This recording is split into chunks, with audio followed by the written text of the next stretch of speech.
Here on your screen, this is a live look over Lebanon, specifically Beirut, as we know that Israel is continuing to conduct its strikes there.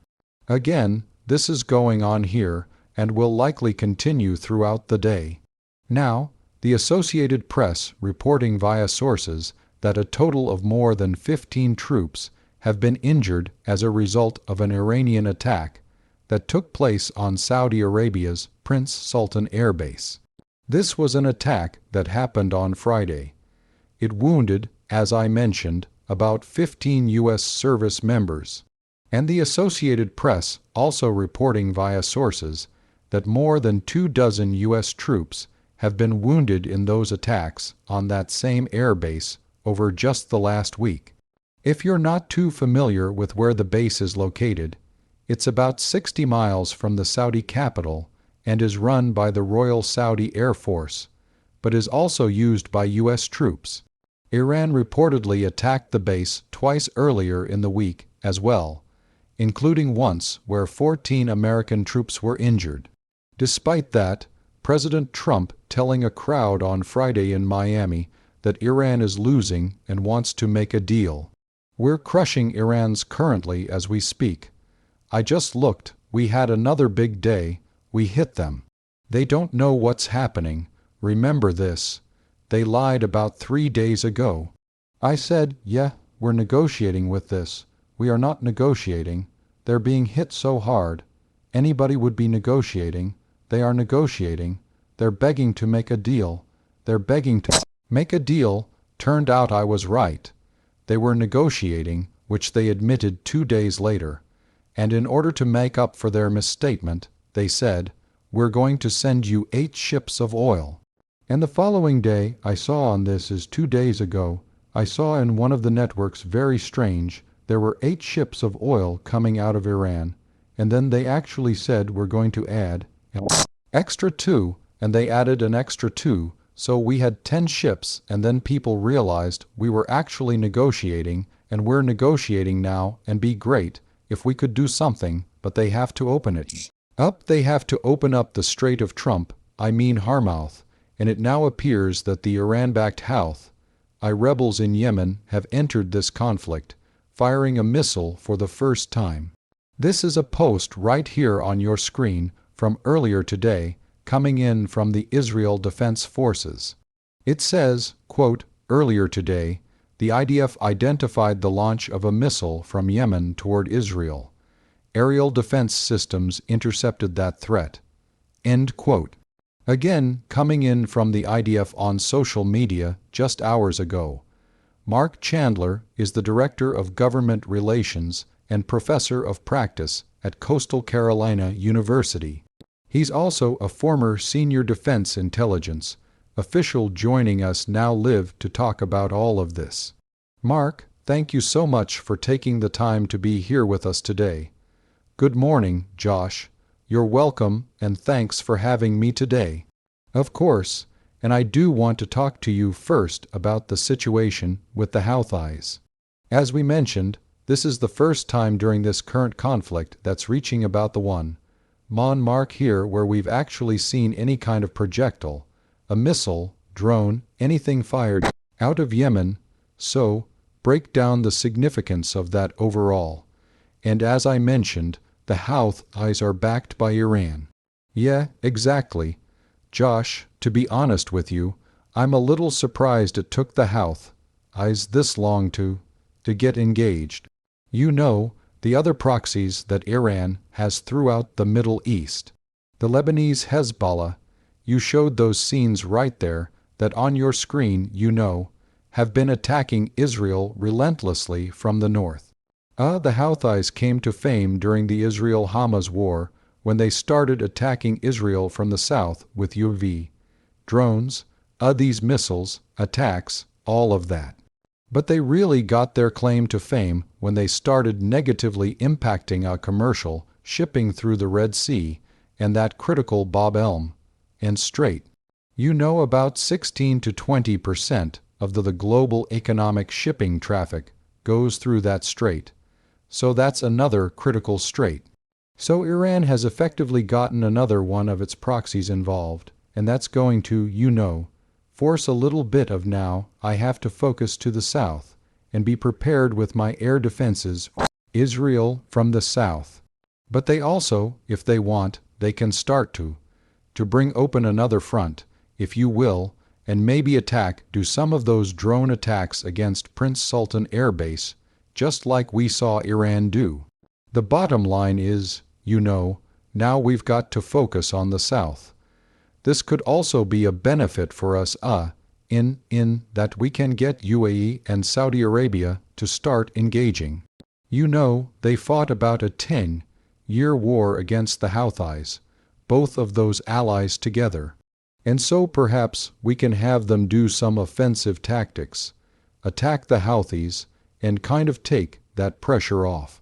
But this could be an escalation where we see more negative economic impact if the Bab el-Mandeb becomes another choke point by stopping that commercial shipping and you tie that on top of the straits over. So we need to watch this escalation very carefully. It's also important to note, and you touched on this a little bit, but we're going to watch for the retaliatory aspect of this because I'm sure President Trump, Secretary of War Pete Heggs, are not too thrilled to hear about this attack. But again, we know that same base there in Saudi Arabia has been attacked by Iran 3 times at least this week. And now you have these 15 troops that have been injured in the attack just happening yesterday. What do we need to watch for when it comes to the potential for the U.S. retaliating here in a big way against Iran? Well, I think we're going to have to see the continued pressure that we're applying to Iran. We have to do a better job, and I am not taking anything away from our military. They're doing a phenomenal job. The United States and Israeli militaries are doing great. But we have to do a better job at getting those missiles before they launch. Now, we've got to go after those ballistic missiles. We've got to go after those drone launch sites, and they're easy to move around. So, we're going to have to be relentless in our intelligence gathering, and then what I would call ready strike packages, that aircraft that are circling ready to go as soon as we get that information, and so that we can kind of stop them before we're happened.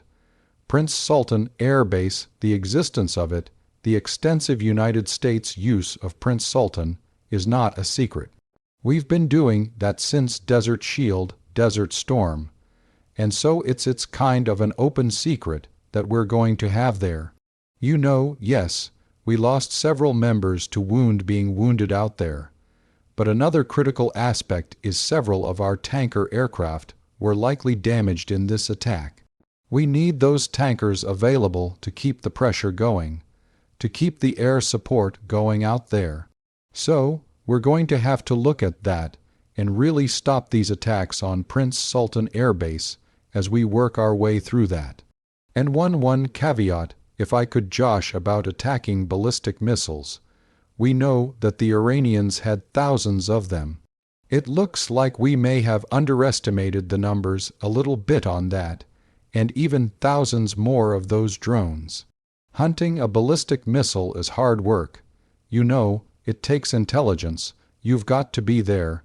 You have a strike package ready to go immediately. Back there in Desert Shield, my first paid vacation in the Middle East, if you will, we had Scuds, Iraqi Scuds, as our #1 target, and we had to go after their mobile launchers throughout our entire 30-plus day air campaign on that. We were not successful in killing one Scud launcher, so that is the challenge that our air forces face out there. They're doing valiant work, but that you're talking about some overwhelming numbers that they have to track down and defend. Otherwise, Prince Sultan and some other air bases we have throughout the Middle East are going to come under more of a threat. And of course, we are continuing to follow everything out of the Middle East. There are several different aspects to all of this going on, as we're not just talking about the U.S., Yemen now, Israel, Lebanon, all of that. We're not just talking about those countries here. but we heard from the UAE a bit earlier on today that at least 6, possibly 7 people were injured as a result of an Iranian attack there. Missiles, drones, all of that. Same situation with Bahrain. They have had to intercept different missiles within the last several hours. So, what does it say that Iran is not only striking Israel and trying to target the US, but you do see them targeting these Gulf Arab states? Well, I think what we're seeing is, number one, the dynamics have completely changed. None of those Arab states thought Iran would go to this level. And so what I believe is Iran is getting desperate, and they are trying to strike back, and they are now pushing back on that economic linchpin, if you will. Can I put enough pressure on these Arab states? Because in the past, the Arab states, all those Gulf states have kind of let Iran be Iran because they knew what they were getting, and they didn't cross a threshold. Well, Iran has violated that threshold tremendously by going after their energy targets, the oil infrastructure that they have, and civilian targets. As a matter of fact, the UAE has suffered perhaps the most. They've had actually more missile and drone attacks conducted against UAE than have been conducted against Israel. So when you look at that, I think what we're seeing is now this past week. You've seen UAE, you've seen Saudi Arabia, you're starting to see other of those Arab states publicly and some privately communicating to the US that we have to finish this fight. We have to go in and eliminate Iran as a threat. And remember, Iran's been a threat to everybody for about 47 years. Eliminate that threat now and going into the future. And that's really where we are. We're kind of shifting what we've started to what we have to finish at this time. And what I want to do is pop up this new video that's actually just coming moments ago from CENTCOM in the US. Of course, as they say, they are showing this video here and are posting it. And essentially, what it does show is that Iranian naval vessels are being hit there by the US forces that are in the region. They, of course, have been posting a lot of video here over the past several weeks since all of this unfolded. But again, you can see the flames there, the smoke, all of that as these different vessels are being hit. When you look at this, can you kind of explain for folks out there some of the context and really what we're looking at from an intelligence standpoint? Well, what we're looking at is the result of the intelligence that has been gathered and developed on, what are the most immediate threats? What are we trying to do? So, we know that a couple of your videos there showed some mobile missile launchers out there that they're trying to take out. We've got to get those down. They can have 100 missiles. If they have no way to launch them, we can eliminate that. As for these vessels, we have to regain control of the Strait to moves. We have to open that up economically. That absolutely everyone can understand. But you've heard the administration talk and CENTCOM talk about the number of vessels and how we've taken down the Iranian Navy. But there's the Irq Navy that's separate from that and has hundreds of smaller boats. We call them fast boats. They're armed with missiles. They can be drone launch platforms. They can seed what we call put mines in the water, throughout the entire Persian Gulf and in the Strait of Hormuz. So, we have to eliminate all these small vessels, and that's a lot of targets, Josh. It's into the hundreds that are scattered up and down the Persian Gulf. Yes, there's a big concentration down near the strait in a place called Bandar Abbas and on Keshem Island. But if you find any of these small port areas, if you work all your way up even to the northern part of the Persian Gulf, you're going to find these boats located everywhere with mine storage or rocket or missile storage associated with them. One small boat can go out with one missile and wreak havoc on an oil tanker. So we have to roll those back to take away that offensive capability, and stop Iran from holding hostage the Strait Hormuz, and that's going to take some more time to roll that back. As you can see, Not doesn't have any shortage of these videos of these strikes. I was going to say they definitely don't, and they're continuing, of course, to essentially put them out for folks to be able to see exactly what is going on here. And of course, we definitely appreciate you, Mark, joining us to kind of break it all down and explain it for us a little bit further.